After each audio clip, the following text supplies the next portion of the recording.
Adonai, notre Dieu, notre Père, nous te confions ces instants. Nous prions que ton esprit nous enseigne toutes choses. Laisse que ta présence se révèle et se manifeste parmi nous. Nous proclamons ton nom et ta seigneurie au nom puissant de Jésus. Merci Saint-Esprit pour ta présence. Merci pour le Pentaro qui est parmi nous ce soir. Merci pour l'œuvre de la croix. Merci pour la puissance de la résurrection de Jésus. Mon âme te bénit, mon âme te loue. Tu es merveilleux, Seigneur. Viens nous enseigner ta parole. Viens éclairer nos cœurs. Viens ouvrir nos yeux de l'esprit pour comprendre la pensée, la vision que tu as, Seigneur, de nous. Et que ta gloire éclate. Au nom de Jésus. Amen. Voilà. Nous serons là pour 3 jours de formation. Ce ne sera pas vraiment d'évangélisation, mais plus de temps de formation, de creuser dans la parole pour comprendre un peu la pensée de Dieu.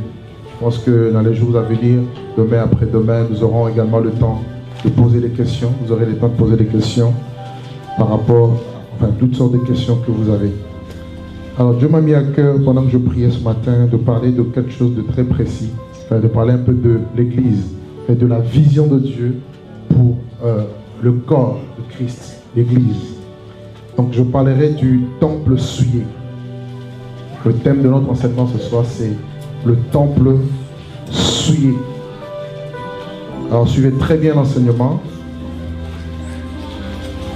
Le temple souillé.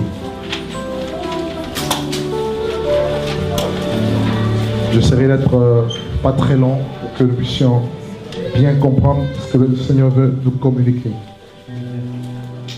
Alors, pour notre information, le tout premier temple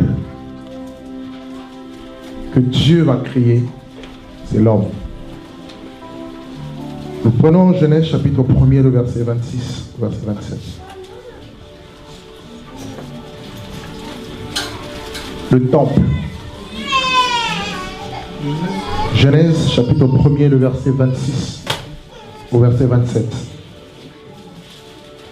Puis Dieu dit, faisons l'homme à notre image, selon notre ressemblance, pour qu'il domine sur les poissons de la mer, sur les oiseaux du ciel, sur le bétail, sur toute la terre, et sur tous les reptiles qui rampent sur la terre.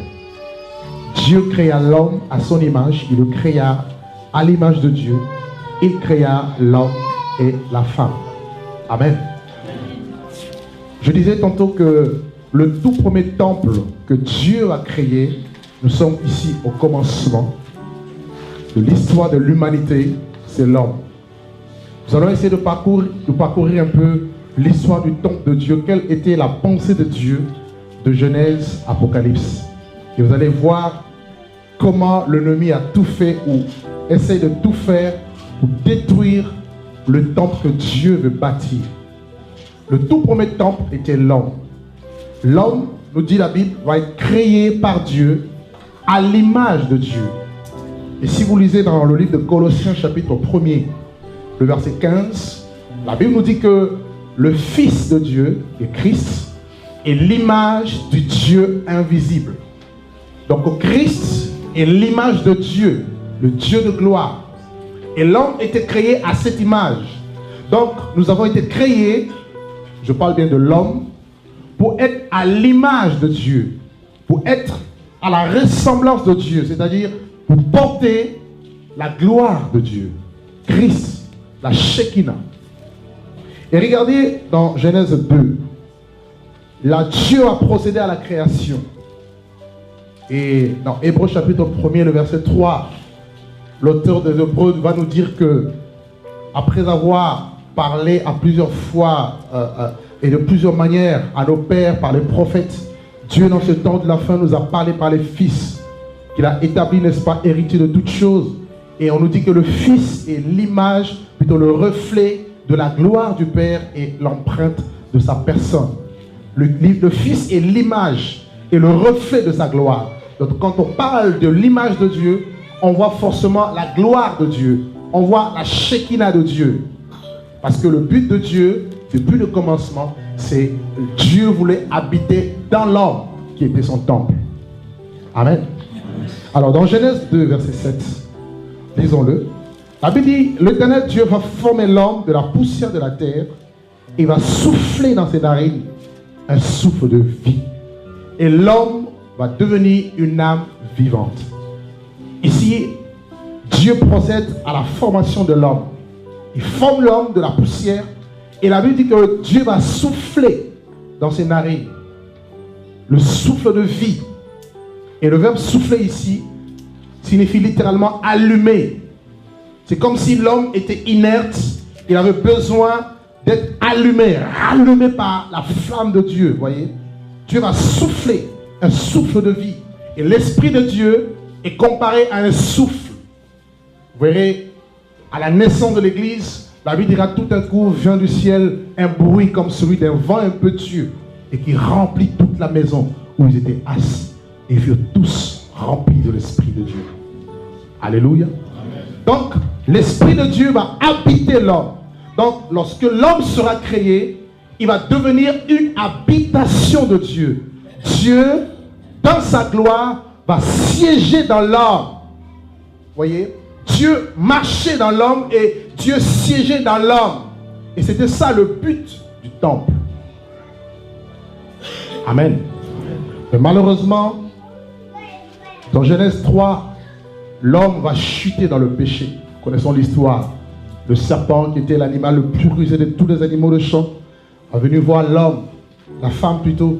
Il va séduire la femme et l'homme. Ils vont manger le fruit de l'arbre défendu et ils vont tomber dans le péché. Et regardez avec moi le verset 9, Genèse 3, verset 9. Regardez ici la conséquence du péché. Et le péché n'est rien d'autre que la transgression de la loi de Dieu.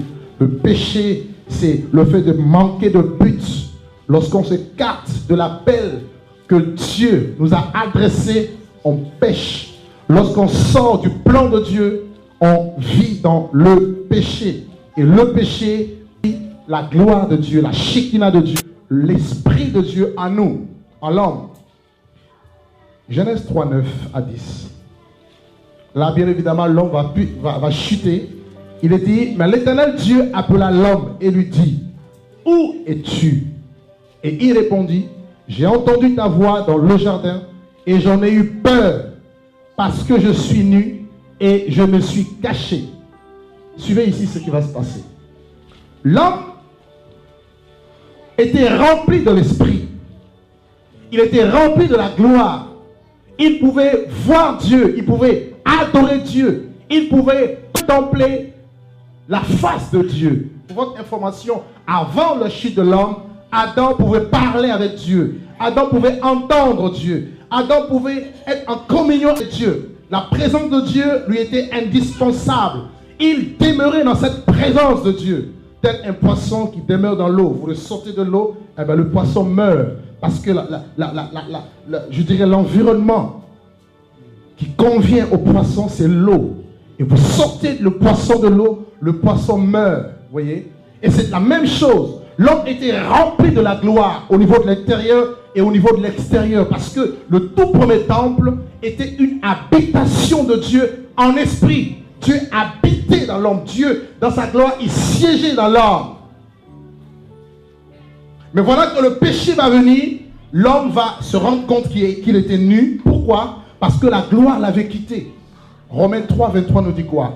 Tous ont péché et sont privés de la gloire de Dieu. Donc, en effet, le péché d'Adam et Ève leur ont privé la Shekinah, la gloire de Dieu. Et l'homme, du coup, va commencer à avoir peur de Dieu. Vous voyez, le tout premier sentiment qu'on a lorsqu'on perd la présence de Dieu, c'est la peur. Et le deuxième sentiment, c'est on se cache, on se tient dans l'éloignement. Quelqu'un qui n'est pas dans la même nature que Dieu, il fuit la présence de Dieu. Voilà pourquoi si vous marchez dans la sanctification, Si vous craignez Dieu, quelqu'un qui n'est plus dans la sainteté va commencer à vous fuir. Parce qu'il n'y a pas de rapport entre les ténèbres et la lumière. Est-ce que je suis clair?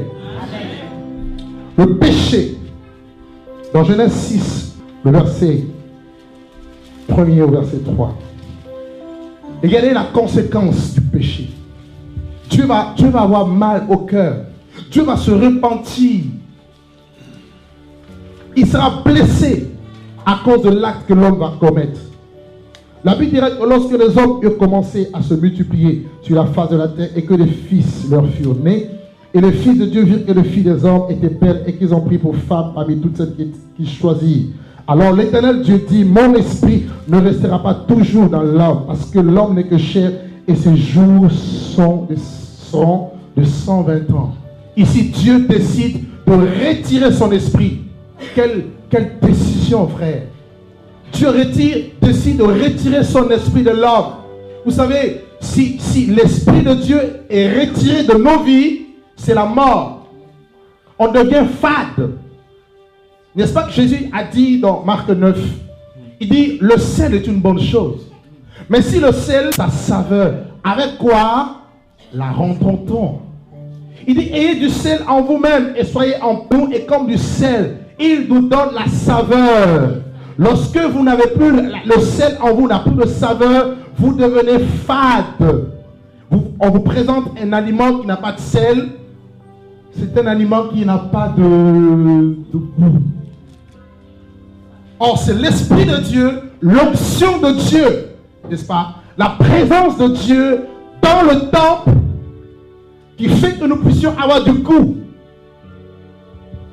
Amen. Amen. Est-ce que je suis clair? Amen. Donc, un temple sans l'Esprit, ça devient un temple d'idole. Le péché rentre. Et c'est exactement ce qui s'est passé.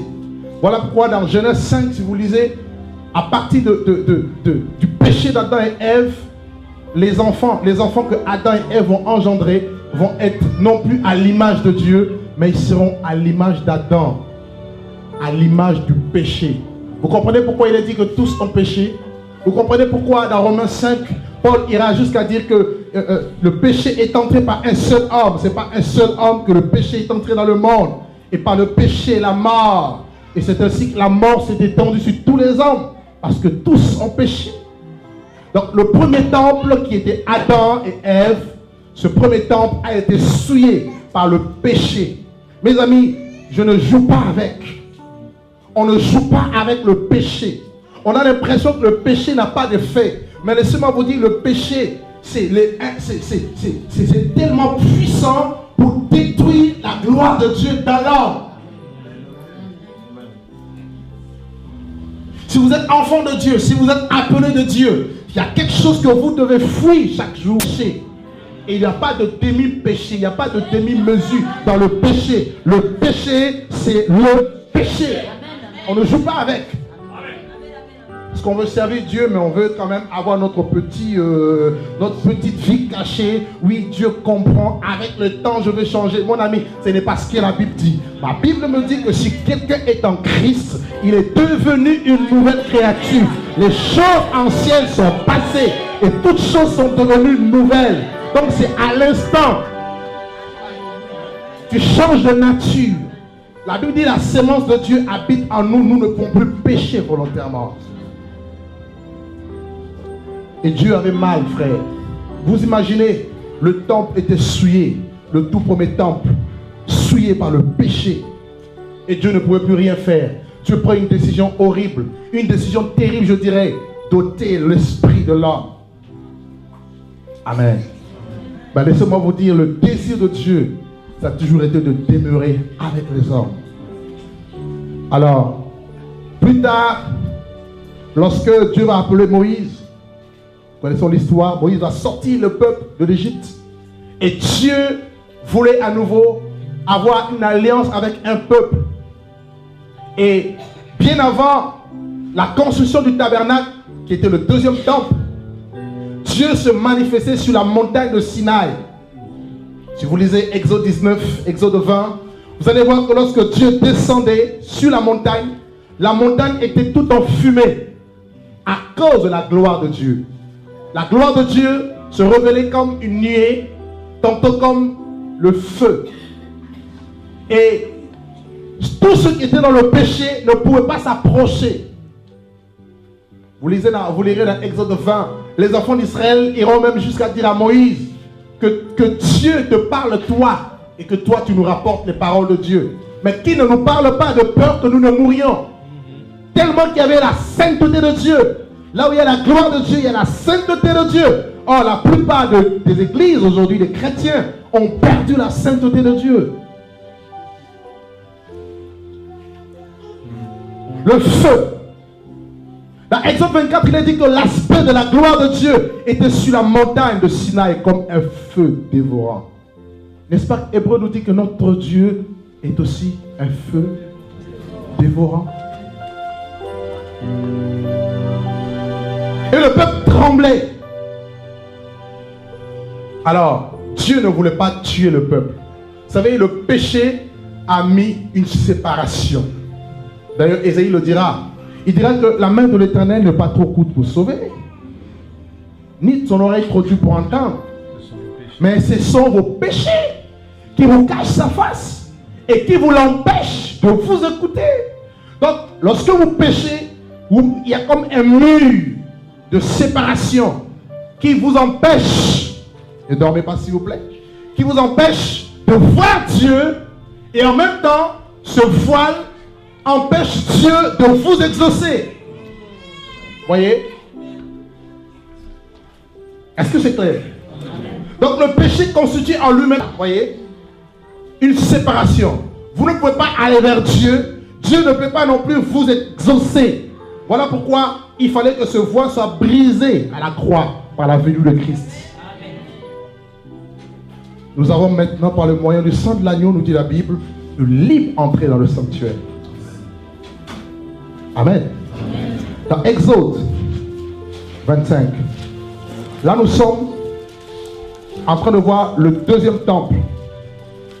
Le premier temple étant détruit, étant souillé, Dieu va mettre en place, va demander à Moïse de construire le tabernacle qui était un temple portatif. Exode 25, nous lirons le verset 8 au verset 9. Il est dit, ils me feront un sanctuaire et j'habiterai au milieu d'eux. Voyez, regardez à chaque fois, j'habiterai au milieu d'eux. Dieu veut habiter au milieu de son peuple. Il dit, vous me ferez le tabernacle et tous les ustensiles d'après le modèle que je vais te montrer.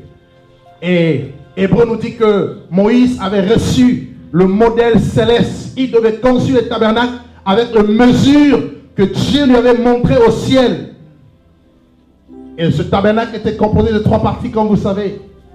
Et il y avait un voile qui séparait le lieu saint du lieu très saint. Et dans le lieu très saint, on retrouvait l'arche. Vous voyez? Pourquoi l'arche se retrouvait-il dans le lieu très saint? Parce que l'homme ayant péché dans le jardin d'Éden, Dieu était contraint de le chasser, de l'expulser du jardin. Et Dieu va mettre sur le chemin de l'arbre de la vie des chérubins qui agitaient une épée flamboyante pour empêcher l'homme d'avoir accès à l'arbre de vie. Et la Bible nous dit que dans le tabernacle, il y avait l'arche. L'arche qui est l'image de la gloire. Parce que si vous lisez très bien l'arche, vous allez voir qu'il y avait 2 chérubins aux ailes déployées qui recouvraient le propitiatoire. Et la nuée de Dieu, la Shekinah de Dieu se manifestait entre les 2 ailes du chérubin. Et personne ne pouvait rentrer là où il y avait l'arche, excepté le souverain sacrificateur, une seule fois à l'année, le jour de Yom Kippour. C'est-à-dire le 10 du 7e mois, le jour du grand sabbat, pour faire l'expiation du péché. S'il entrait un autre jour, excepté ce jour, il était foudroyé, il devait être tué par Dieu. Vous montrez à quel point Dieu est tellement glorieux. Juste une parenthèse. Est-ce que vous savez que si Dieu descendait dans nos réunions d'église, beaucoup mourraient? Est-ce que vous le savez?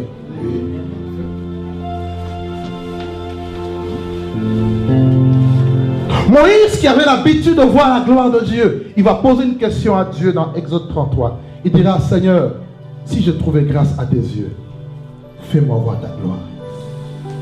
Mais Dieu ne lui a pas montré sa gloire. Il n'a pas vu la face de Dieu. Il a vu son dos.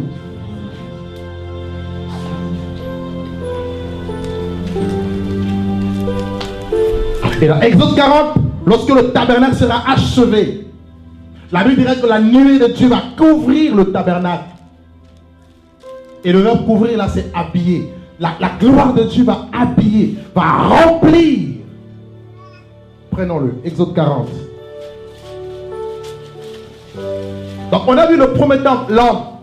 À la création, il a été rempli de l'esprit, le souffle de vie.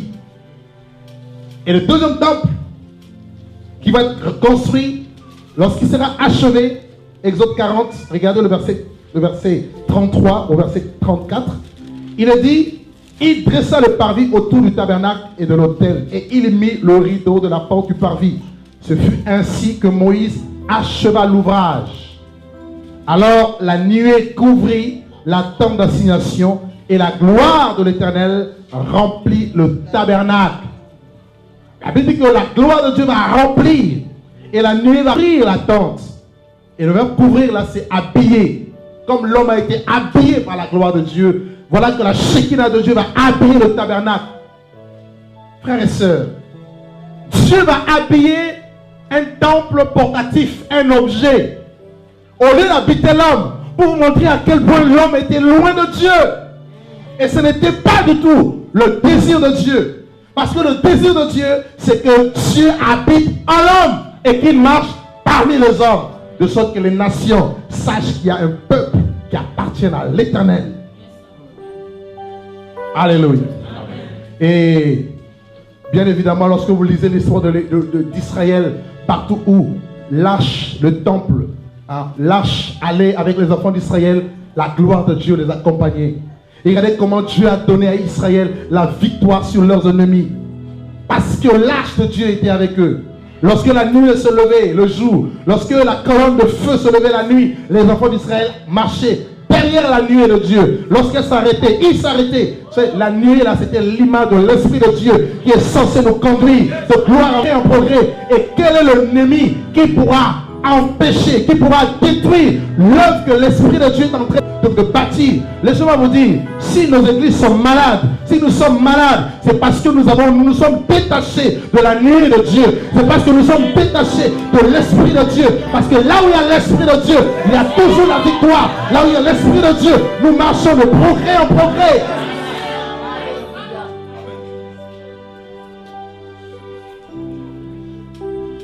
Et David, lorsqu'Israël va rentrer dans le pays de Canaan, David va avoir à cœur de construire un temple. Parce qu'il ne voulait pas que le tabernacle soit portatif, puisse sillonner ici et là. Il se disait, je dors dans une maison bien lambrissée, et l'arche de l'Éternel n'a pas de maison. Et David est le tout premier homme dans l'histoire, n'est-ce pas, à construire le temple pour Dieu. Alors pour votre information, Dieu n'avait pas demandé à David de construire un temple. Ça venait de lui. Et Dieu lui dira par Nathan, ce n'est pas toi qui le feras, c'est ton fils. Voilà comment, à sa mort, Salomon va prendre le pouvoir et il va monter au trône et il va bâtir ce temple pendant 7 ans au moins. Et ce temple était tellement luxueux. Et lorsqu'il va finir la construction du temple, nous sommes dans 2 Chroniques 5. La Bible dirait que la même gloire va remplir à nouveau le temple. Au point où le sacrificateur ne pouvait même pas faire le service, tellement que la gloire de Dieu remplissait le temple. Là où il y a la gloire de Dieu, l'homme ne travaille plus. Là où il y a la gloire de Dieu, nous sommes ouvriers avec Dieu. Nous avons notre... Mais Dieu travaille. Vous savez, lorsque l'église est née de la gloire, vous le savez. Qu'est-ce que Jésus a dit? Il dit, je serai avec vous tous les jours jusqu'à la fin du monde. Il dit, voici les miracles et les signes qui accompagneront ceux qui auront cru. En mon nom, il y aura ceci. En mon nom, il y aura cela. Et la Bible dira au verset 20 de Marc 16, et le Seigneur accompagnait sa parole par les signes qu'il accompagnait. Vous voyez? Alors aujourd'hui, on s'efforce On se force de travailler, on se force de bâtir l'œuvre, on se force de gagner des âmes. Tout simplement parce qu'il n'y a pas la gloire. On se force avec, on se bat avec les démons, on se bat avec le sorcier parce qu'il n'y a pas la gloire. Si la gloire est restaurée, même sans imposition de main, les sorcellistes qui rentrent, les démons sortent. Comprenez qu'on n'a aucun effort à fournir. Adam n'a fourni aucun effort. Il est né dans la gloire. Le problème c'est de revenir à la source, de revenir à la parole, pour que la gloire de Dieu revienne. Amen. Et Dieu va dire à Salomon, il dira, si mon peuple, sur qui est invoqué mon nom, dans le temple, s'humilie, prie et cherche ma face et se détourne de ses mauvaises voies, c'est du péché. Il dit, je l'exaucerai du haut des cieux. Je guérirai son pays. Donc Dieu avait promis la guérison, la restauration. Dieu m'a promis également dans le temple la visitation de Dieu. Et quiconque venait avec les problèmes était automatiquement visité. Alors dites-vous, si le temple physique fait avec des briques pouvait contenir la gloire, et toi, mais malheureusement, ce temple va être souillé à nouveau. 2 Rois 21.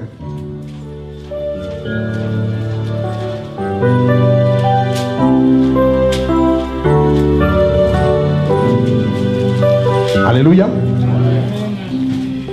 Tout le monde me suit.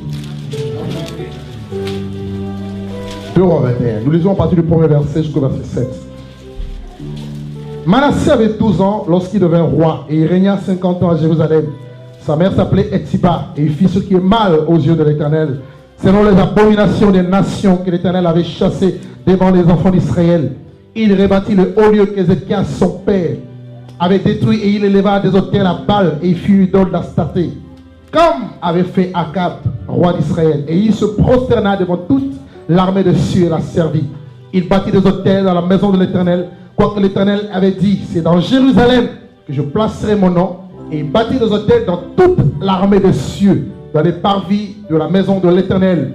Il fit passer son fils par le feu, et il observait les nuages, les serpents pour en tirer les pronostics. Et il établit des gens qui évoquaient des esprits et qui prédisaient l'avenir.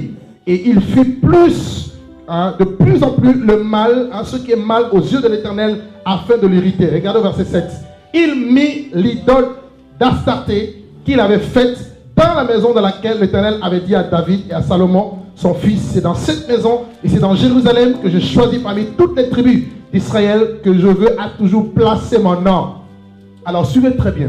Là nous sommes en train de voir le deuxième temple qui va être souillé par ce roi de Juda, Manassé, qui était l'un des rois le plus impie qu'on retrouve parmi les rois de Juda.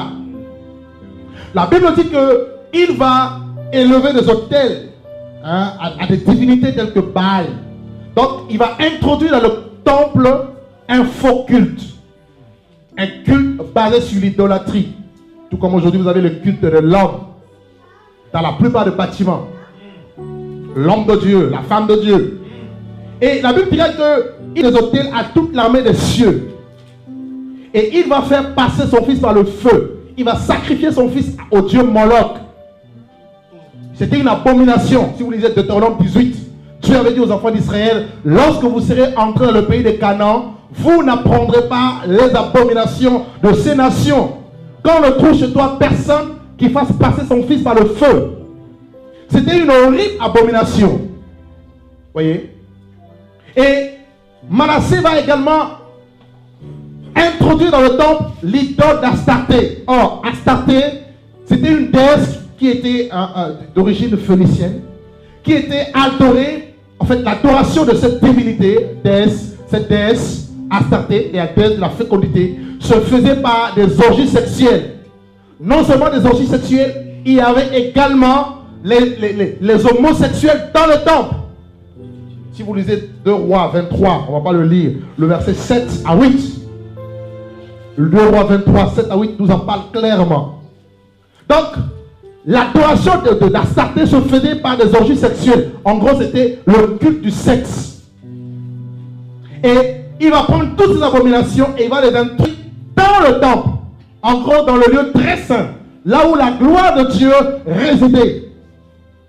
Mes amis, c'était une abomination terrible. Voilà pourquoi, dans Jérémie 7, si vous lisez Jérémie 7, vous allez voir que Dieu va reprocher les enfants d'Israël de plusieurs choses. Prenons Jérémie 7, le verset 30 d'abord.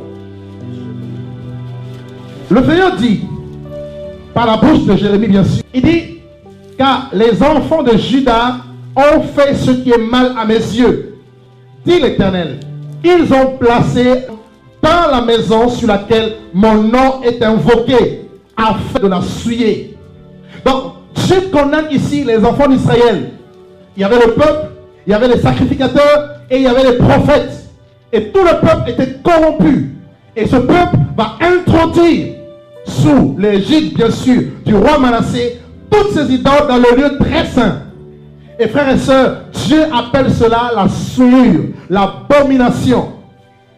Et c'est exactement ce qui se passe aujourd'hui. On va arriver dans le cas de l'église. Voyons d'abord l'histoire du temple. Alléluia. Et les enfants d'Israël se sont livrés à des espérances trompeuses. Et Dieu va envoyer Jérémie à la porte du temple. Il va leur dire, il va dire à Jérémie, dis à mon peuple de ne pas se livrer à des espérances trompeuses. En disant, c'est ici le temple de Dieu, le temple de l'Éternel. Parce que le peuple pensait que Dieu était encore dedans. À cause de la souillure, Dieu était obligé de quitter le temple.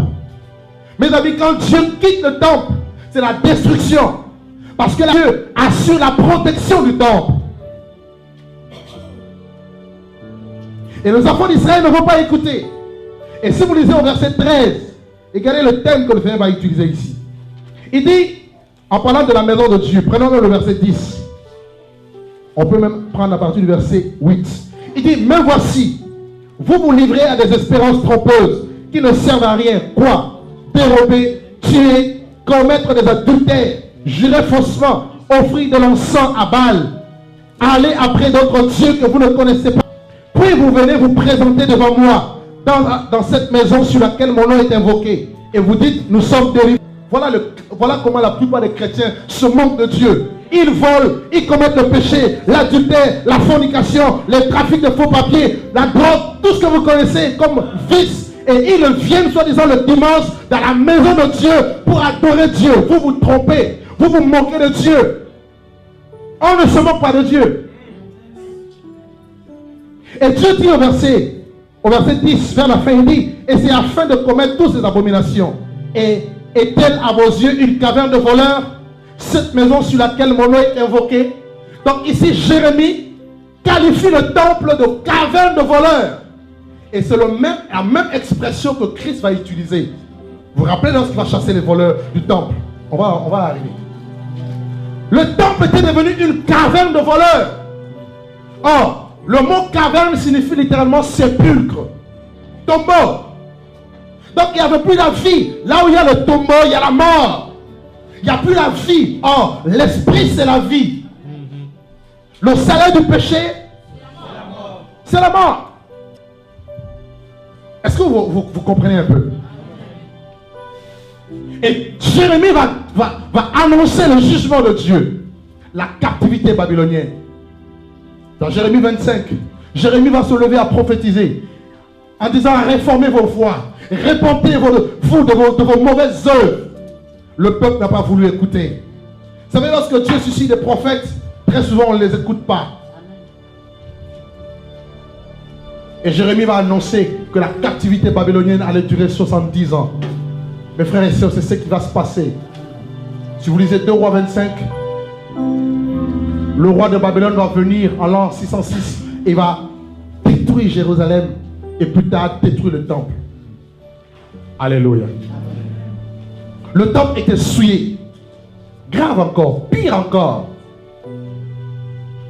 Ézéchiel 8. Vous lirez à la maison le verset 5 à 16. Dieu transporte Ézéchiel en esprit. Ézéchiel, c'est l'un des prophètes qui a vécu beaucoup. Il a connu beaucoup de voyages en esprit. Dieu l'emmène en esprit. Il le place dans le temple. Dieu lui montre l'état du temple. Et il va voir des abominations, frères. Ézéchiel va d'abord voir plus de 70 anciens qui étaient qui adoraient des figures dans les murs, des images. Et Romains 1 en parle. Ils ont remplacé l'image du Dieu corruptible, incorruptible, en image représentant l'homme corruptible, les reptiles, les quadrupèdes, toutes ces choses. Et ils vont changer la vérité de Dieu en mensonge. Ils vont adorer la créature au lieu du Créateur qui est béni éternellement. Et la deuxième chose qu'Ézéchiel va voir par l'esprit, il va voir des femmes qui adoraient le Dieu Tammuz. Nous sommes dans Ézéchiel 8. Alléluia. On aime l'enseignement, hein? Bien. Il va voir des femmes qui adoraient Tammuz. C'était une divinité babylonienne. Et l'adoration de cette déesse se faisait par des pleurs. Et la troisième chose qu'Ézéchiel va voir, il va voir des sacrificateurs. Il y en avait plusieurs qui étaient en train d'adorer le Dieu soleil. Dieu avait interdit toutes ces choses. Et Exode 20. Tu n'auras point d'autre Dieu devant ma face. Et le temple était souillé. Et dans Ézéchiel 10, 11, on voit la gloire de Dieu qui va quitter Jérusalem et qui va quitter le temple sur le chérubin. Et cette gloire va quitter définitivement la vie de Jérusalem et le temple. Mes amis, la conséquence était quoi? Le temple de Jérusalem va être détruit. Lorsque la gloire de Dieu n'est plus, le temple est détruit. Et en béni le Seigneur, nous avons eu ce week-end un séminaire où on nous a enseigné sur l'église. Une des grosses attaques de l'église. Dans Matthieu 16, où Jésus dit: et moi je te dis que tu es Pierre. Et sur cette pierre, ce roc, je bâtirai mon église, et les portes du séjour des morts ne prévaudront pas contre elle. Pour que les portes de l'enfer, le Hadès, n'aient pas le dessus sur l'église, il faut que l'église ait la gloire de Dieu. Il faut que l'église soit conforme à la parole. Pour que la gloire de Dieu se manifeste, il faut que notre vie soit conforme à la parole de Dieu. Voyez? Mais si ce n'est pas le cas, c'est-à-dire que le porte du royaume de ténèbres, le porte de l'enfer aura le dessus. Et c'est exactement ce qui s'est passé en ce temps-là. La gloire de Dieu a quitté Jérusalem, a quitté le temple. Babylone est venue. Babylone représente le porte de l'enfer, le porte du séjour des morts. Babylone va venir attaquer Jérusalem, attaquer le temple, et le temple va être détruit. Et Nebuchadnezzar va voler les ustensiles du temple parce qu'il n'y avait plus la gloire de Dieu. Vous comprenez pourquoi beaucoup de chrétiens, leurs dons spirituels ont été volés. Vous comprenez que les chrétiens, leurs ministères ont été volés. Ils sont dans les bâtiments qu'on appelle l'église. Des années, ils ne savent pas parce que Babylone les a attaqués et Babylone les a vaincus. Parce que le peuple de ce jour de mort a eu le pouvoir sur eux. Tout simplement parce qu'il n'y a plus la gloire de Dieu. Rappelez-vous bien que Genèse, c'est le livre de commencement. Dieu ne fait rien de nouveau. Il ne fait que ramener ce qui était passé. D'ailleurs, l'Ecclésiaste le dit, il n'y a rien de nouveau sous le ciel.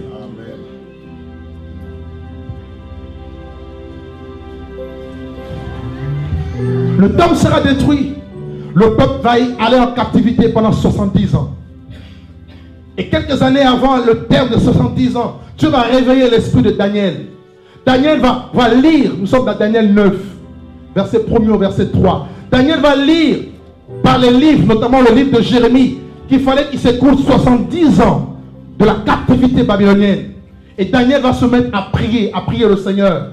Et la prière de Daniel va déclencher la puissance de Dieu. Dieu va susciter un homme Cyrus qui va décréter un édicte pour que les enfants d'Israël retournent à Jérusalem et qu'ils retouchent le temple. Et c'est ce qui va se passer. Alors, regardez bien. Lorsque les enfants d'Israël vont revenir, il y en avait en tout plus ou moins 43 000. Parce que la plupart des enfants d'Israël ont préféré rester à Babylone. Comme beaucoup de chrétiens aujourd'hui préfèrent le système babylonien qu'à la vérité. Alors, ils sont venus un petit nombre, un reste, sous la direction de Zorobabel et de Josué. Ils ont été encouragés par le prophète Zacharie et Agé. Ils vont commencer à reconstruire le temple. Ils vont reconstruire le temple. Frère, Dieu avait promis par la bouche de Agé, dans Agé 2, en disant que la gloire de la dernière maison, elle serait plus grande que celle de la première. Vous avez déjà lu ça, non? Dieu avait promis que cette maison allait être remplie de la gloire de Dieu. Mes amis, lorsque nous lisons la Bible, ce n'est pas ce qui s'est passé. Prenons avec moi Malachie. Malachie chapitre 2, verset 17. Le peuple a fait un constat amer. Malachie 2, 17. Il a dit quoi?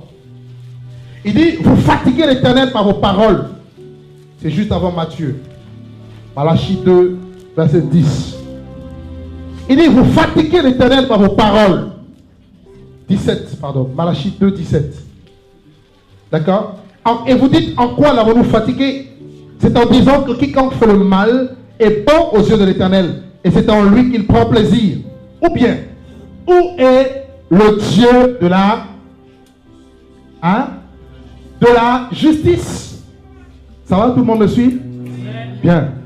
Regardez ici le constat des enfants d'Israël. Le temple était fini. Le temple était reconstruit. Mais il n'y avait pas de Dieu.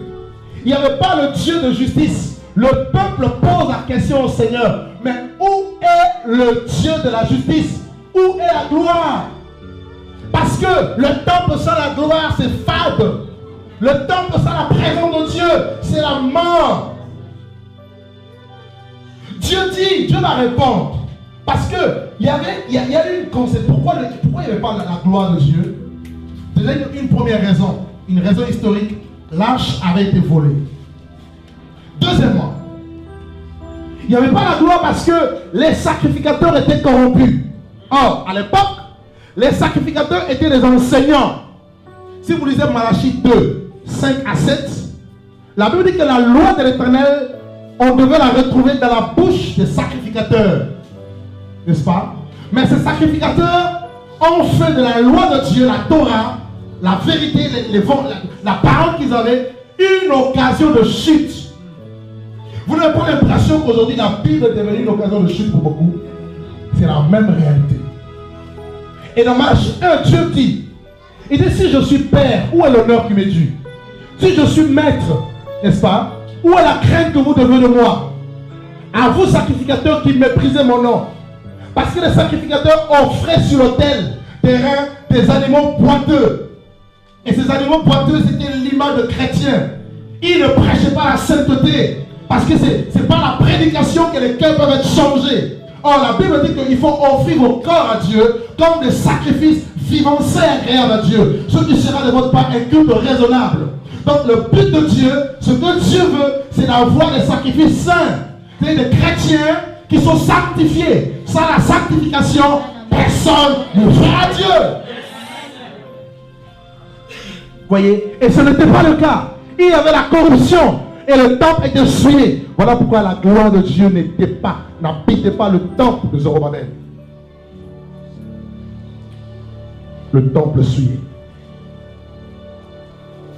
Et plus tard, en l'an 167, il va y avoir un roi syrien nommé Antiochus IV Épiphane, qui était de la dynastie de Séleucide, si vous lisez l'histoire. Lorsque Alexandre le Grand va mourir, l'empire grec va être disséqué en 4 parties. N'est-ce pas? Il y a une partie qu'on appelle les Séleucides. Il va y avoir les 4 généraux vont se répartir, n'est-ce pas? Ils vont se partager l'empire. Il y a eu la dynastie de Séleucide. Et en l'an 167, un homme nommé Antiochus IV Épiphane va d'abord persécuter les Juifs. Et il va rentrer dans le temple de Dieu.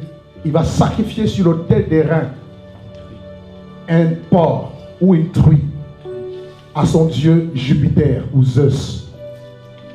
Mes amis, c'était une abomination aux yeux des Juifs. Lisez Lévitique. On nous parle des animaux purs et des animaux impurs. Et le porc faisait partie des animaux impurs. Et le fait d'offrir un porc sur cet autel dans le lieu saint à Dieu, c'était une insulte, c'était une abomination. Daniel en avait parlé. Si vous lisez Daniel 8, 11, Daniel 11, verset 31, Daniel avait parlé de cette abomination que Jésus va reproduire par la suite. Parce que le temple à cette époque était souillé. Mais merci Seigneur, il va y avoir les Maccabées. Vous avez déjà entendu parler de l'histoire des Maccabées? Et Judas de Maccabée et toute sa famille. Dieu va susciter ces Juifs pieux qui vont travailler pour la restauration du temple. Voilà sur le plan historique le temple. Maintenant au temple d'Hérode. Hérode va embellir le temple pour se faire aimer des Juifs. Jésus va rentrer. Dans Malachie 3, le verset 1er, regardez la prophétie que Malachie va donner. Il dira, voici j'enverrai mon messager, en parlant de Jean-Baptiste, qui préparera le chemin devant moi. Et soudain entrera dans son temple le Seigneur que vous cherchez, et le messager de l'alliance que vous désirez. Voici, il vient, dit l'Éternel des armées. Donc, le messager de l'alliance ici, c'est Christ, qui devait entrer dans le temple. Mais regardez lorsque Jésus va faire son entrée dans le temple. Nous sommes dans Marc 11, également dans Jean 2. Il va trouver des abominations. Jean chapitre 2.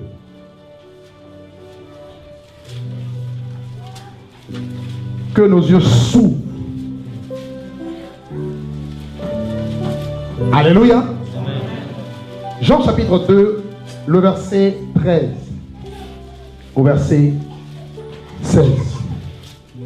La Pâque des Juifs était proche. Jésus monta à Jérusalem et il y trouva dans le temple les vendeurs de bœufs, de brebis et de pigeons et les gens assis et ont fait un fouet avec des cordes. Il les chassa tous du temple, ainsi que le brebis et le bœuf. Dispersa la monnaie des changeurs et renversa les tables. Et il dit aux vendeurs de pigeons, ôtez cela d'ici et ne faites pas de la maison de mon père une maison de trafic. Donc, le temple ici, le temple d'Hérode, n'était plus la maison de prière. Il dit, ma maison sera appelée une maison de prière pour toutes les nations. Il dit, vous en avez fait une caverne de voleurs, dans notre version. C'était devenu une maison de trafic. Quand on parle de trafic, on parle du commerce. Vous n'avez pas l'impression que la plupart des bâtiments qu'on appelle l'église aujourd'hui sont devenus des maisons de trafic? Oui ou non?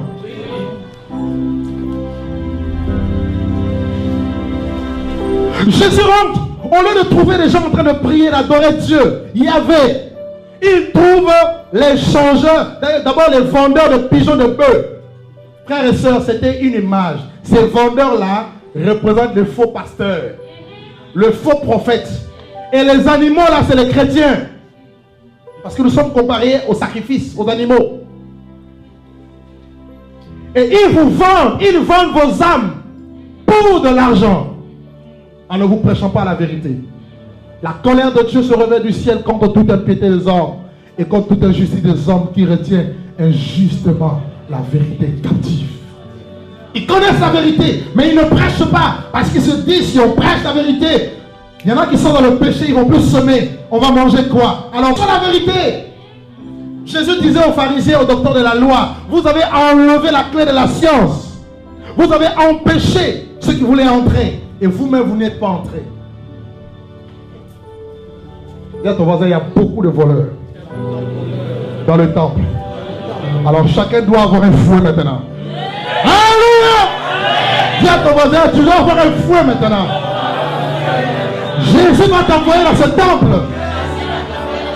Dis-nous, Jésus va t'envoyer dans ce temple. Dans la synagogue de Satan. Et tu vas fouetter tous ces voleurs au nom de Jésus. Ah oui. Et deuxièmement, ceux-là qui changeaient, les changeurs de monnaie. Ce sont ceux-là qui font du business sur le dos des chrétiens. Voilà pourquoi Pierre dira que par cupidité, ils vous trafiqueront au moyen de paroles trompeuses. Eux que menacent depuis longtemps la condamnation et dont la ruine ne sommeillera point. Vous voyez? Le trafic. Maman. Et Jésus a pris un fouet. Et frère, Jésus n'a pas été accueilli.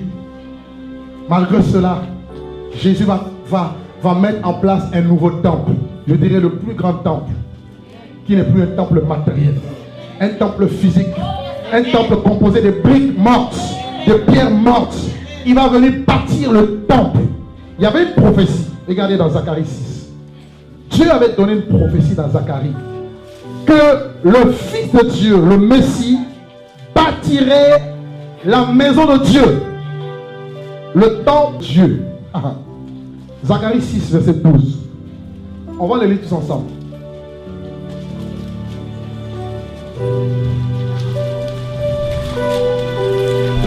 Zacharie 6, 12. Nous lisons. Et Dieu lui dira, ainsi parle l'Éternel des armées. Voici un homme dont le nom est le germe, germera dans son lieu, et il bâtira le temple de l'Éternel. Alors, pour votre information, le germe c'est Christ. Jésus-Christ est le germe de l'Éternel. D'accord? Voilà pourquoi Jésus dans Matthieu 16, il dira à Pierre, moi je te dis que tu es Pierre. Cette pierre, je bâtirai. Zacharie avait dit que le germe allait bâtir le temple de l'Éternel. Et lorsque le germe est venu, effectivement, il va prophétiser la naissance du nouveau temple. Mais bizarrement, ça ne sera plus un temple physique, un temple composé de 3 parties, je ne sais pas quoi, mais ça sera un temple spirituel, une maison spirituelle. 1 Corinthiens 3,16 nous dit quoi? Vous êtes le temple du Saint-Esprit. Qui est le temple ici? Alléluia!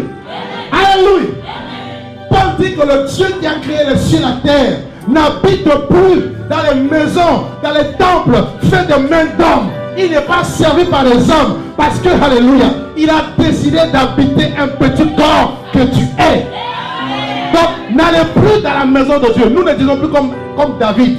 Bienvenue dans la maison de Dieu. Je suis dans la joie lorsqu'on me dit allons dans la maison de Dieu. Je ne vais plus dans la maison de Dieu parce que c'est moi la maison de Dieu. Alléluia. La femme samaritaine a dit, et vous vous dites que les deux il faut adorer. Jésus dit, la femme, crois-moi, l'heure est venue, elle vient, elle est déjà venue. Nous les vrais adorateurs adorerons le Père en esprit et en vérité. Parce que c'est moi qui suis le temple. Tu es devenu un temple portatif. Tu es un être bizarre. Partout où tu es, tu portes la gloire de Dieu. À ce qu'il a le Dieu avec toi, tu marches avec Dieu. Laisse-moi te dire, lorsque tu te lèves, Dieu se lève avec toi. Lorsque tu marches, Dieu marche avec toi. Lorsque tu t'assieds, Dieu s'assied avec toi. C'est toi le temple.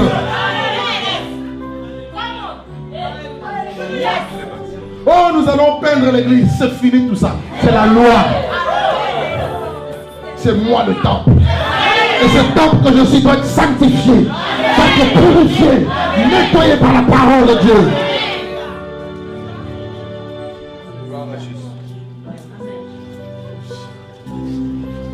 Mais Satan, oh oui, c'est toi. Regardez, 2 Corinthiens 4, 2 Corinthiens 6. On nous a trompés. Et Satan veut aussi placer l'abomination dans ce temple. C'est grave. 2 Corinthiens 6. Lisons tous ensemble le verset 16. 2 Corinthiens 6, verset 16. Il a dit quoi? Quel rapport? On va lire tous ensemble. 1, 2, 3.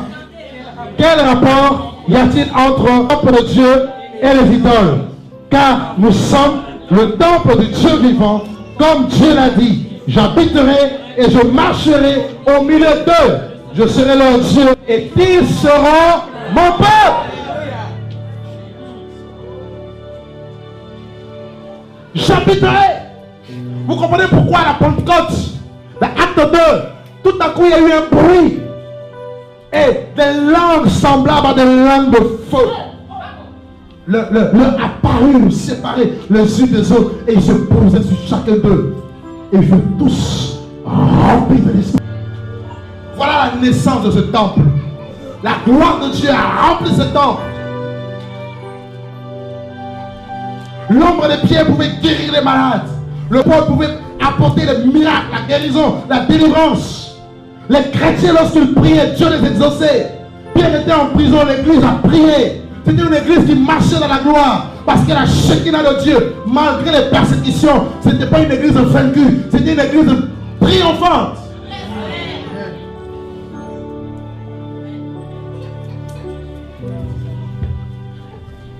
Alléluia.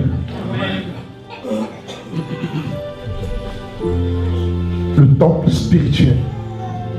Et Paul dit, nous avons été édifiés pour être une habitation de Dieu en esprit.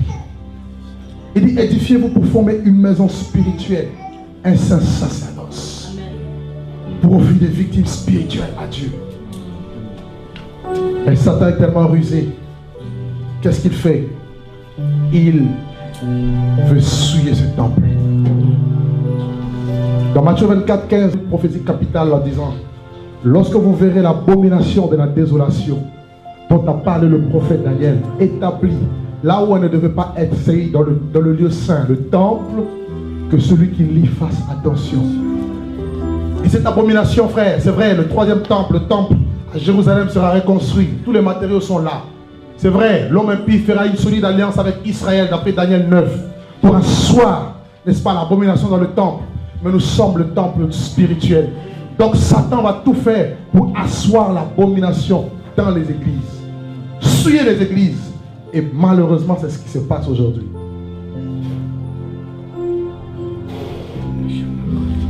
Et les prophètes nous l'ont annoncé. Jean l'a dit. Jean l'a dit dans 1 Jean 2. Il dit, c'est la dernière heure. Vous avez appris qu'un antéchrist vient. Il dit, il y a beaucoup d'antéchrists maintenant parmi vous. Pierre l'a dit. Paul l'a dit. Paul nous a annoncé par l'Esprit qu'avant la venue de Jésus, il va y avoir l'apostasie et l'homme impie va s'asseoir dans le temple de Dieu, se proclamant lui-même Dieu. Ne voyez-vous pas ces choses? Et pour comprendre l'abomination, frère, pour comprendre la souillure dans le temple actuel qui est l'Église, lisez les 3 chapitres d'Apocalypse. On nous parle des 7 églises qui représentent le corps de Christ, le temple saint de Dieu. Lorsque Jean va se retourner, il va voir Jésus qui marchait au milieu de cette chandelier d'or. Et quand vous arrivez dans Apocalypse 3, Jésus se retrouve en dehors et il frappe. Il dit, je me tiens à la porte et je frappe. Qu'est-ce qui s'est passé pour que Jésus, qui marchait au milieu, se retrouve en dehors? Parce que Jésus c'est la gloire. Jésus c'est l'arche. Paul le dit, Christ en nous c'est l'espérance de la gloire. Vous voyez? Pourquoi la gloire est-elle bannie de l'église? C'est pas compliqué. Parce que l'ennemi est rentré. Parce que la suire est rentrée.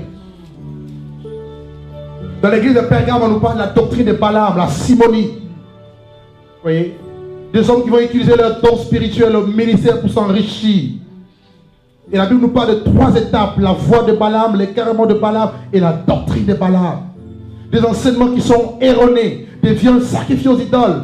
Voilà comment beaucoup de chrétiens aiment ceux-là qui les dépouillent plutôt que ceux qui leur disent la vérité.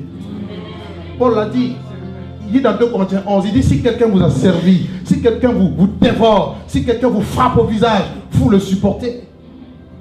Paul était rejeté par les Corinthiens, mais les Corinthiens aimaient et ils acceptaient les faux apôtres. Et Paul va pleurer en disant je vous ai fiancé à un seul époux pour vous présenter à Christ comme une vierge pure.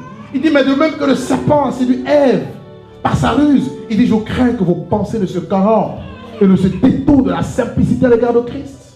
Et c'est exactement ce qui se passe. La doctrine de Balaam est en train de gagner du terrain. Vous avez de plus en plus de prédicateurs, de musiciens qui avant d'exercer leur ministère vont exiger de l'argent, de cachet.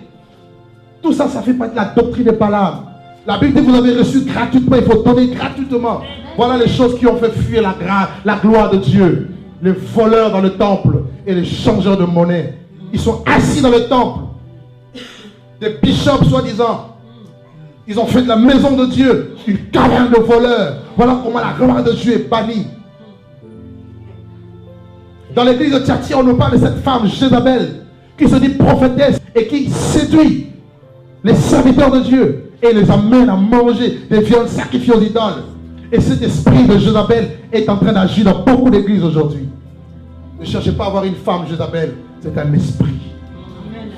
Lorsque Jézabel est entré en Israël, il a d'abord renversé l'autel de Dieu. Et le culte était brisé. Le culte était remplacé par un faux culte le culte de Baal, le culte d'Astarté. Jézabel va tuer tous les vrais prophètes. Parce que c'est un esprit qui tue ceux-là qui prêchent la vérité. Si tu prêches la vérité, on te dit, tais-toi, tu ne connais rien, tu n'as pas fait d'école théologique. C'est comme si pour prêcher la vérité, il faut avoir fait une école théologique. La Bible dit que les disciples étaient des hommes sans instruction, mais on les a reconnus pour avoir été avec Jésus. La différence c'est d'être avec Jésus. Nous ne pouvons ne pas parler de choses que nous avons vues et entendues. Notre parole, notre prédication, elle ne repose pas sur les discours persuasifs de la sagesse humaine, mais sur la démonstration d'esprit et de puissance. L'esprit de Jézabel avec ses fédérations, la prostitution, le péché est toléré, l'homosexualité n'est plus un problème, l'adultère, le divorce, le remariage n'est plus un problème, le vol n'est plus un problème, au nom soi-disant de l'amour. Les amis, Dieu est amour, Dieu comprend. L'esprit de Jézabel a tué les vrais prophètes. Et voilà comment l'esprit prophétique est de plus en plus étouffé. Lorsque vous prophétisez dans une église, on vous dit chut, taisez-vous. L'esprit des prophètes est soumis aux prophètes. Ils n'ont rien compris de cette parole. Lorsqu'il y a la prophétie, il y a la lumière. Lorsqu'il y a la révélation, il y a la lumière. Et nous devons être une église qui aime la révélation. Sans la révélation, la Bible dit qu'un peuple qui n'a pas de révélation est un peuple sans frein. Nous devons avoir la révélation parce que nous devons savoir où nous allons. Et s'il y a des pécheurs parmi nous, il faut que les prophètes se lèvent pour dire répondez-nous dans le royaume de Dieu. Les églises sont devenues aveugles. Des aveugles qui conduisent des aveugles, vous allez tous tomber dans un puits. Il n'y a plus la révélation. Il n'y a pas de parole et connaissance. Il n'y a que des danses. On ne fait que danser, danser, danser, couper, décaler, tout ce que vous connaissez là.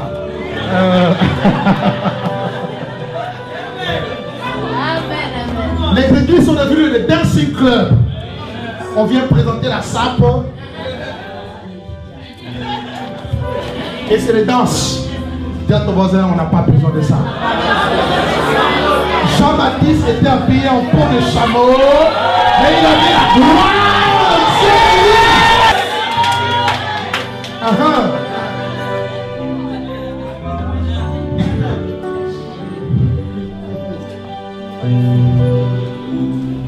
Dans l'église de Sardes, c'est la mort, le péché est assis. Les traditions. Jésus dit, vous avez annulé la parole de Dieu au profit de vos traditions. Les traditions ont pris place. Le système impie, n'est-ce pas? L'église est tombée dans une torpeur spirituelle. Il n'y a plus le réveil spirituel. Mes amis, lorsqu'on est réveillé, on est conscient de notre état. On est conscient du monde spirituel. Et on est également conscient du temps dans lequel nous sommes.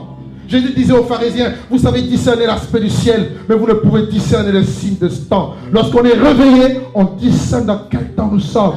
Quel est donc le serviteur fidèle et prudent que le maître a établi sur ces gens pour leur donner la nourriture au temps convenable. Le message aujourd'hui, c'est que l'argent, bénédiction, mariage, viens Jésus, tu auras le mariage, tu auras le succès, tu auras une voiture, tu auras une maison. Mais on s'en fout de ça. On s'en moque. Ce n'est pas ça l'évangile. Comme dit le royaume des cieux, ce n'est pas le manger et le boire. Le royaume des cieux, c'est la justice. Le royaume, c'est la paix. Le royaume, c'est la joie par l'Esprit de Dieu. Et le royaume de Dieu ne consiste pas en parole, mais en puissance. Nous voulons entendre le royaume de Dieu. Jézabel, l'église de Sardes, la mort spirituelle. Voilà comment la gloire de Dieu est bannie. On met en place la cure d'âme, relation d'aide, tout ce que vous connaissez comme système impie. Tout est rentré. La suprématie du pasteur, le bishop, le chef d'entreprise.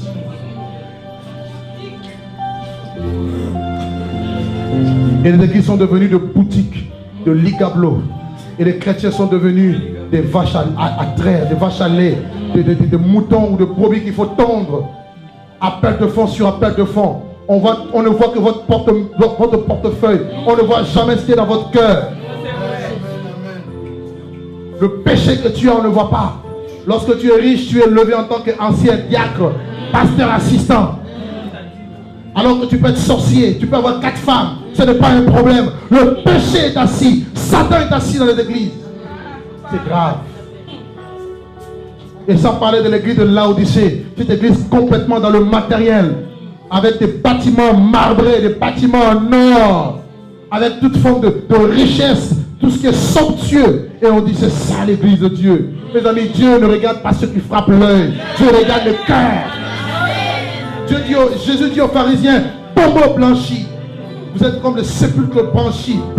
Vous paraissez beau au dehors, mais au dedans vous êtes plein d'ossements, de morts. Tous les dimanches, costume, cravate. On veut démontrer avec la rhétorique. Oui, je fais l'université. On s'en fout de l'université, mes amis. Nous avons besoin de la vie. La femme samaritaine n'a pas fait l'université, mais elle a rencontré la source de vie. Jésus dit, quiconque boira de cette eau aura encore soif. Mais celui qui boira l'eau que je lui donnerai n'aura jamais soif.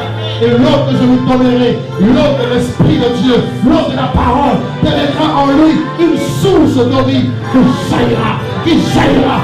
jaillira jusqu'à la vie éternelle. Lorsque tu es rempli de l'Esprit, mes amis, tu pars. Il dit quoi? Celui qui croit en moi, des fleuves d'eau vive jailliront jusqu'à la vie éternelle. Le peuple a soif.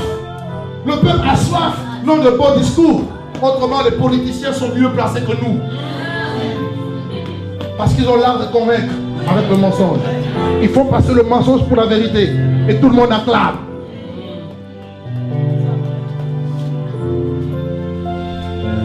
Laodicée, l'évangile de prospérité. La terre. Un évangile qui nous accroche à la terre. Au bien matériel. Alors que la Bible dit que la terre passera. Le ciel et la terre passeront. Jacques dit, vous riches, pleurez, votre richesse est pourrie, votre or est rouillé. Il dit, la terre et ses œuvres seront détruites. Accroche-toi à la terre. Ceux qui se sont accrochés, ils sont morts. D'autres ont tout perdu lors d'un tremblement de terre. D'autres encore sont morts dans les avions, frère.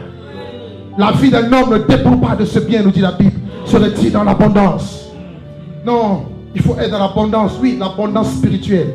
La Bible dit, nous sommes bénis de toutes les bénédictions spirituelles dans le lieu céleste en Christ.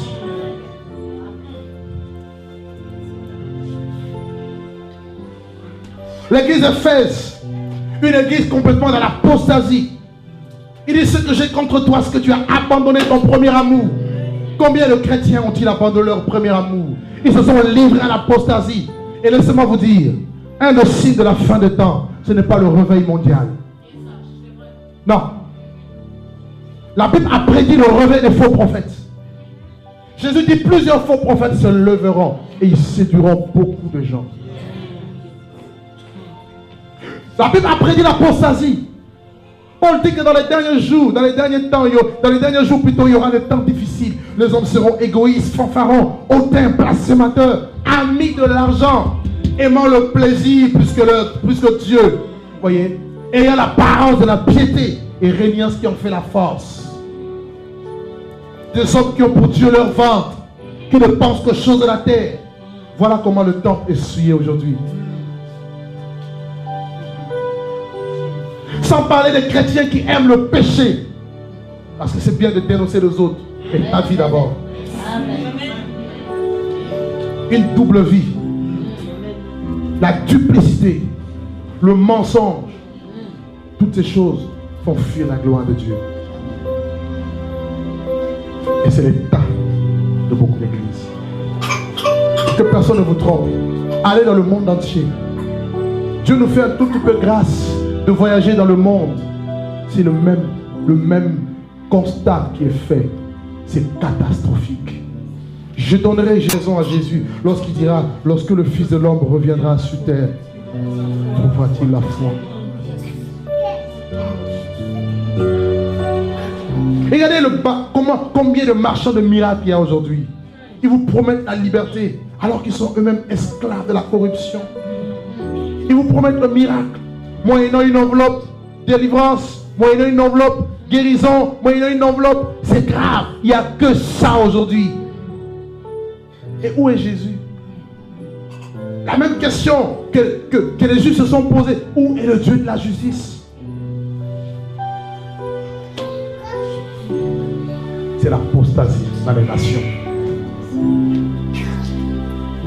Mais une chose est sûre, avant le retour de Jésus, Dieu va réveiller son peuple. Ce que Dieu est en train de faire actuellement, c'est il cache son peuple dans des petites maisons, dans des petits groupes. Et là, il les sanctifie, il les prépare, il les lave, il les nettoie. Et plus ça va, plus il déverse sur eux sa gloire. Des fleuves d'eau vive vont de plus en plus couler. De puissantes visitations de l'esprit. Plus ça va, plus les chrétiens dans le petit groupe vivent des moments intenses avec l'Esprit de Dieu. Il ne revient pas chercher des foules, mais il vient chercher des cœurs qui lui appartiennent.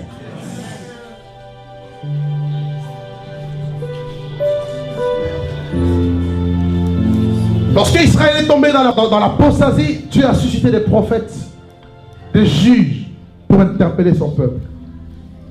Et l'histoire d'Israël est très instructive pour nous. À chaque fois que l'Église est tombée dans la torpeur spirituelle, Dieu a suscité des voix, des messagers.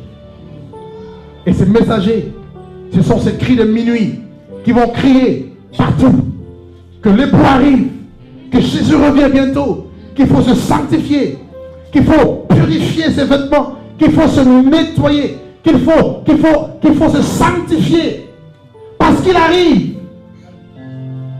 Il n'y a plus de temps à perdre. Paul dit, c'est l'heure de vous réveiller enfin du sommeil. Parce que le salut est plus près de nous que lorsque nous avons cru. C'est un temps nouveau. Les églises sont souillées.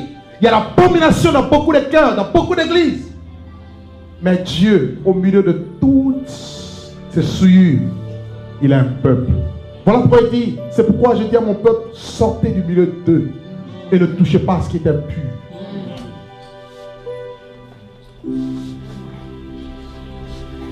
Alléluia. 2 Corinthiens, on va finir là. 2 Corinthiens 6.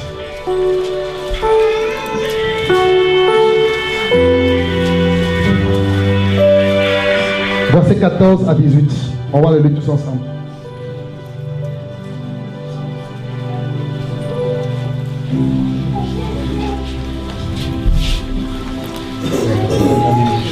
Deux Corinthiens chapitre 6, 14 à 18.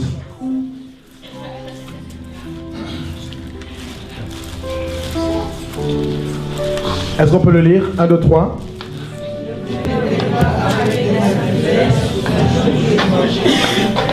Quel rapport y a-t-il entre et l'iniquité?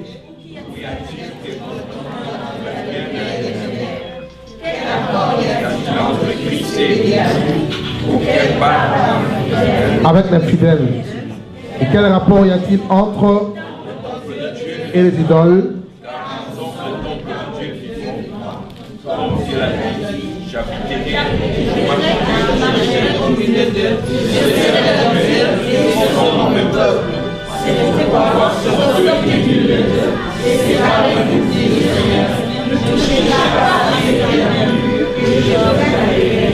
Je serai pour vous un père et vous serez pour moi des fils et des filles, dit le Seigneur Tout-Puissant.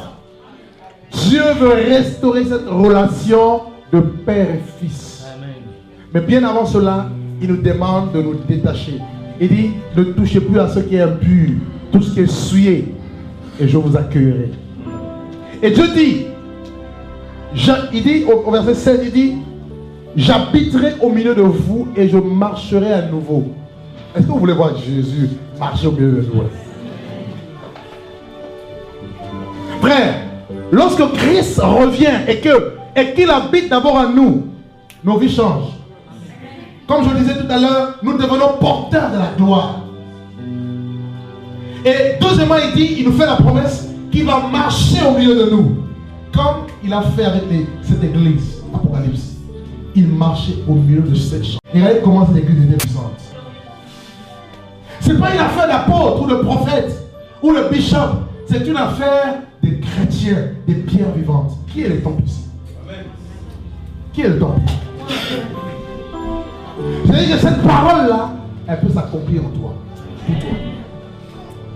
Maintenant, tout dépend de nous. Il faut une vie de pureté et de sainteté. Et là, nous sommes en train de vivre des moments intenses, des moments puissants avec l'Esprit de Dieu. Vous savez, c'est tellement beau, l'intimité avec l'Esprit. C'est tellement beau lorsque la gloire de Dieu vient sur toi. C'est tellement beau lorsque tu vis cette proximité, cette intimité avec Jésus. Tu deviens comme Abraham, l'ami de Dieu. Tu commences à avoir foi en Dieu. Plus rien ne te fait peur. Tu sais en qui tu as cru. Tu sais qui marche avec toi. Tu sais que tu es son église. Tu sais que tu es héritier de Dieu et co-héritier avec Christ. Cela veut dire que ce qui est à Christ t'appartient. C'est que tu bénéficies de la nature divine. Tu n'es pas n'importe qui. Tu n'auras plus peur d'un petit sorcier. Non, c'est fini tout ça. Oh, cafard, Seigneur, un petit cafard. Ma tante est venue sous une forme de chat, tout ça. C'est fini tout ça. Tu n'auras plus à te lever à minuit pour faire les combats spirituels. Je taille les démons, je taille ceci, tout ça. C'est fini. Lorsque tu te réveilles, c'est pour adorer. Lorsque tu te réveilles, c'est pour prier. C'est pour, alléluia, glorifier ce Dieu. Mais tu dois rentrer dans ton identité. Si tu es le temple de Dieu, sache que Dieu marche en toi. Dieu habite en toi et Dieu veut marcher avec toi. Frère, je me dis, les apôtres ont vécu des choses. Et dans l'histoire de l'église, il y a eu des personnes que Dieu a utilisées puissamment. Nous pouvons vivre les mêmes choses. La Bible dit, Élie était un homme de la même nature que nous. Il a prié, le ciel s'est fermé. Il a prié, le ciel s'est ouvert. Et la prière de juste a une grande efficacité. Si nous sommes l'église, nous pouvons marcher sur les dominations, les autorités, le serpent, le scorpion. Rien ne pourra nous nuire. Nous pouvons vivre l'autorité du royaume de Dieu. Nous pouvons démontrer la puissance de Dieu. C'est possible.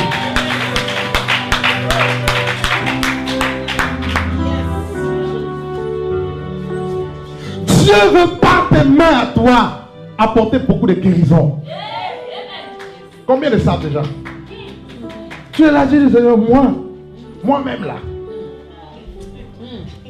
Regarde ton voisin, dis oui, c'est toi. Regarde, oui, c'est toi. Dis-lui, c'est toi.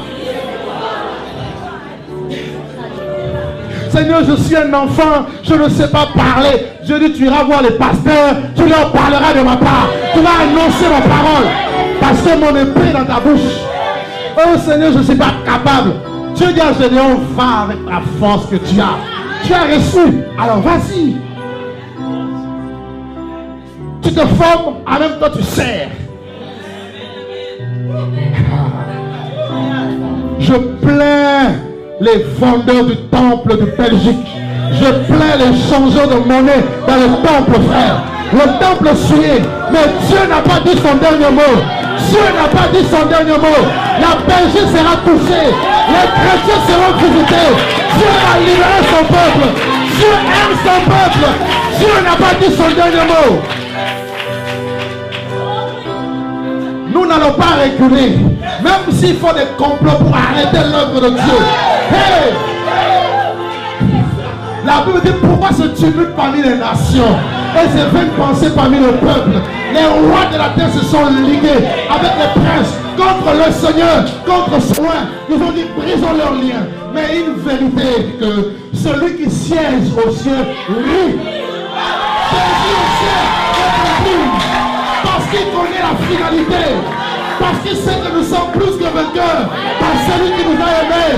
Celui qui est en nous est plus grand, est plus grand, est plus grand, est plus grand, est plus grand que celui qui est en nous. Toute arme forgée contre toi sera sans effet et deviendra en justice. Tu l'as, au nom de Jésus. Nous ne sommes pas de ceux qui se retirent, qui se perdent. Et nous sommes de ceux qui ont la foi. Nous sommes alléluia. L'onction de Dieu va fonder la Belgique. La gloire de Dieu. La Je vois le ciel ouvert. Le ciel va s'ouvrir. L'onction de Dieu va descendre. Le manteau nouveau sera donné à son peuple. Le peuple de Yahvé va se réveiller. La gloire de Dieu va se manifester. La Seigneur de Dieu va se révéler. La puissance de Dieu va se manifester. Alléluia. Jesus Christ. Vous verrez la différence entre ceux qui servent Dieu et ceux qui ne le servent pas. C'est l'onction qui fera la différence. Demain, on parlera de la formation. L'appel, la formation et l'équipement. L'onction de Dieu. Si Dieu le veut, on aura beaucoup de temps demain. On priera pour les cas. Préparons-nous. Je vois le ciel ouvert. Un ciel dégagé. Oh, je vois les démons qui sont en train de prendre la fuite. De l'Éternel qui se lève. Je vois une armée puissante de l'Éternel. Une armée avec des épées. Une armée montée sur un char. Une armée qui se lève pour défendre la vérité. Je vois un peuple vivant, victorieux. Je vois un peuple rempli de l'onction de Dieu. Je vois un peuple rempli de la visitation de Dieu. Je vois un peuple bourré de l'esprit de Dieu. Je vois un peuple rempli de l'esprit. Beaucoup de prophètes. Beaucoup vont prophétiser. Beaucoup vont prophétiser. Beaucoup vont chasser les démons. Oh, la puissance de guérison va vous accompagner. La démonstration du Saint-Esprit et de la puissance de Dieu. Tu n'es pas né pour mourir, ni pour jouer. Tu verras, tu vivras la véracité de la parole. Tu vivras que ce Dieu n'est pas menteur, que ce Dieu est réel. Tes enfants seront visités. Ton mari sera touché par Dieu. Je me dis de te dire, ta femme sera visitée.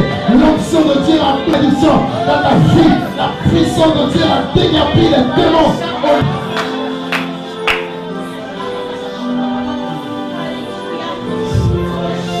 L'heure est enfin arrivée. Voici le temps favorable. Voici l'heure du salut. Voici le temps de Dieu. Les esprits des prophètes vont de plus en plus se réveiller. Dieu réveille une armée. Une armée. Une armée. Une armée.